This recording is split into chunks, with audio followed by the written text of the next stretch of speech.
Okay, Unit 3, post-test on cell structure and function.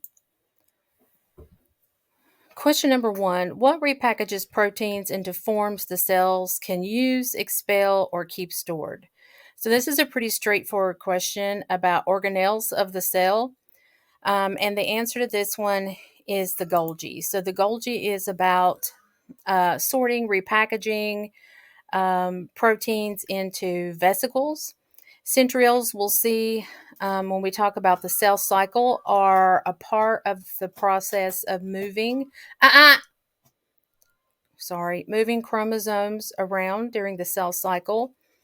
Mitochondria, of course, we know the powerhouse of the cell associated with the transformation of glucose into ATP, and lysosomes contain digestive enzymes.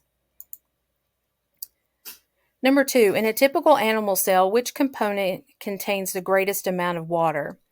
So cell membrane, cytoplasm, nucleus, and ribosomes. This is going to be the cytoplasm. When it comes to the cytoplasm, sometimes it's referred to as jelly-like, but there are some parts of the cytoplasm that is more watery than others. Number 3, this is an osmosis question. When there is a lower concentration of water outside of a plant cell rather than inside a plant cell, the plant will tend to. So the low concentration of water is outside the plant. So water moves from high to low concentration. So the water is going to move into the lower concentration area. So it's going to move out of the cell into the area outside of the plant cell. So if I look at what matches that, gaining water and becoming rigid, no. Losing water and wilting. Increasing the rate of photosynthesis is kind of like a filler answer, and so is growing towards the sun, which happens to be called phototropism. Number 4, when an animal eats, food stays in the stomach for a period of time. When a unicellular organism, such as a paramecium, takes in food, the food is contained in which organelle? So when we're talking about... Sorry, Caesar lost his mind for a second. So when we're talking about food being stored in the stomach for about 2 to 6 hours, and we're talking about storage, we're talking about the vacuole. And primarily when we talk about vacuoles, we could be talking about that plant and that single large vacuole full of water that provides that turgidity. Number 5 is another osmosis question. Many marine invertebrates have body surfaces that are permeable to water but not to salt. Osmosis can change the pressure of their bodily fluids. Fortunately, gosh, I can't read. Something is very stable in its salt solution. I can't see that. What would happen if a jellyfish were placed in a very low salt environment, such as an estuary? Or if you went and got a jellyfish and you thought you'd bring it home and put it in your regular aquarium, then what are you going to do to that jellyfish? Okay, so your jellyfish is used to being in salt water. So if you take it and put it into a regular aquarium or even into an estuary, which is a mix of fresh and salt waters, that means there's going to be more salt in your jellyfish than there is in the water.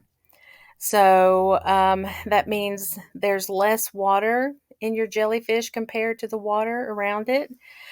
So the water will come in. So again, water moves from high to low concentration. So when you look at osmosis, you can look at it from the angle of the water movement. You can look at it from the angle of the water moving in relationship to the solute. This depends on how you like to think about it.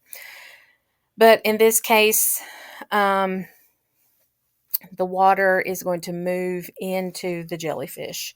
So if we look at the choices, it would lose salt into the water. Well, it tells us it's permeable to water to not salt. So that's false. It would gain nutrients from the water and the environment. Not a part of this question. It would lose proteins into the water. Not a part of this question.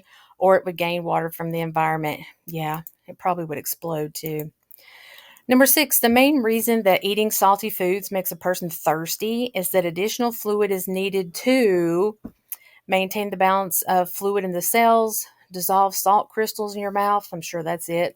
Prevent damage to the lining of your throat. That's probably a pretty close second. Increase the salinity of your blood. I want to do that. But we know it's about homeostasis, maintaining that homeostasis. Number 7, which of these supports the cell theory as it's stated today and the way it's always been stated? So there's 3 parts to the cell theory. All living things are made of cells. The cell is a basic unit of life, or we could say our structure or function, or all of our organization starts with the cell. And all cells come from existing cells, or maybe even pre-existing cells. So if we look at this, all organisms are composed of more than one cell. False. Remember prokaryotes.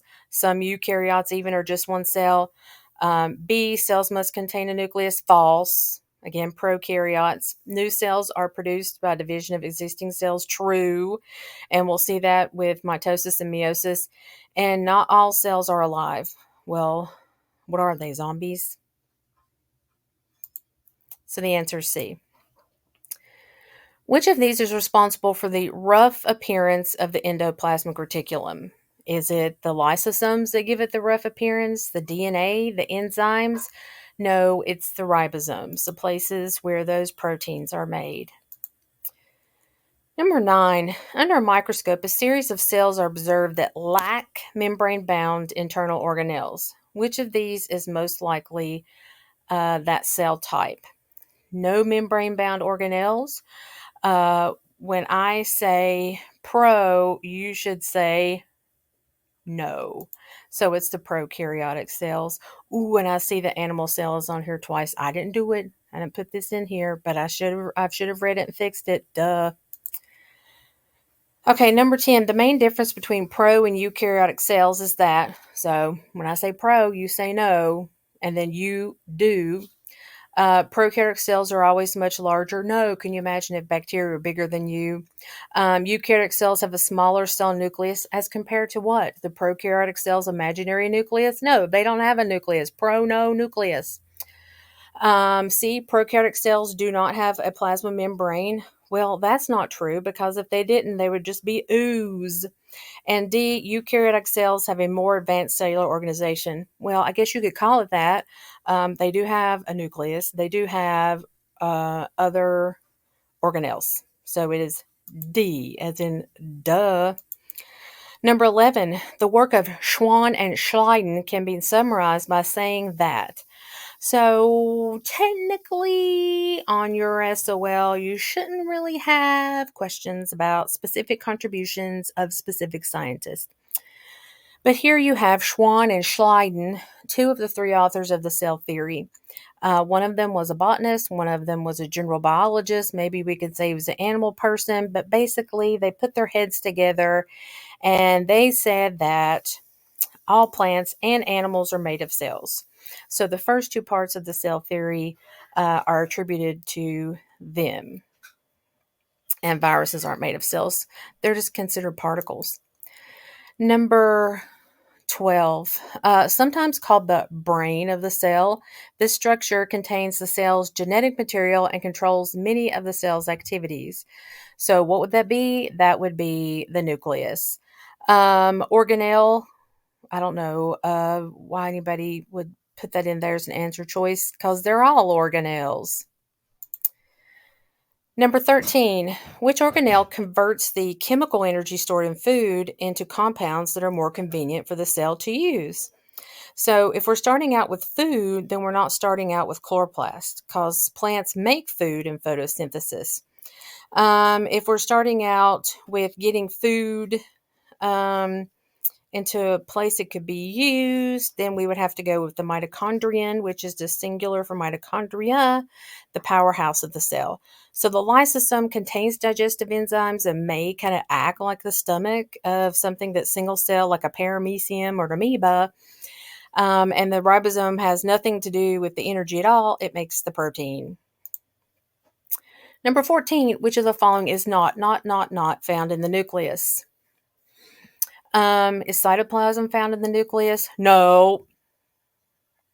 There's nucleoplasm, not quite the same as cytoplasm. The nucleolus is a little dark dot inside that makes the ribosomes. Of course, the DNA is there, and chromatin, we'll see, is just a form of DNA. Number 15, which of the following is an autotroph? So autotroph, self-feed. Which one of these feeds themselves? Well, I hope you feed yourself, but you don't make your own food. Mushrooms, they don't feed themselves, they're decomposers. Trees, they feed themselves. And an amoeba doesn't feed itself either. So the answer is C, tree, a producer, a plant. Energy is released from ATP when? So this is something we've just recently looked at. ATP, adenosine triphosphate, the energy currency of our bodies, what we use to power our bodies. How do you get the energy out of the ATP? You get the energy out of the ATP by removing or breaking the bond between the second and third phosphate groups. D. Number 17, a granum is a stack of chloroplasts, a stack of thylakoids, a stack of electron carriers, a stack of photosystems.